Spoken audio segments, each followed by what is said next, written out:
Mama, mami, nanay, kung ano man ang tawag natin sa magulang nating babae. Kayo ba, ano tawag niyo sa magulang yung babae? Kami kasi mama lang eh. Anak, bili ka nga ng toyo at paminta doon. Hoy, Prince, ikaw na daw bumili ng paminta sa tindahan. Ikaw yung inutusan, papasa mo yung inutos ni mama. Ayan na, nagbabangayan na naman tong dalawang to. O, ito, 100. Sa inyo na yung sukle. Hoy, ako na lang pala, ma'am, ang bibili. Ako na ang bibili, ma, bunso ako. Yan, dyan kayo magaling. Ang bibilis nyo kapag sinabing sa inyo na yung sukle.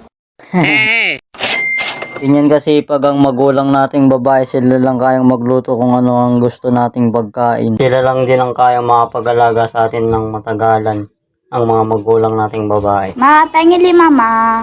O, ito 5. Ma, ako rin penge pera. Ayan, dyan ka magaling. Pag inuutusan ka, ang tamad mo. Be.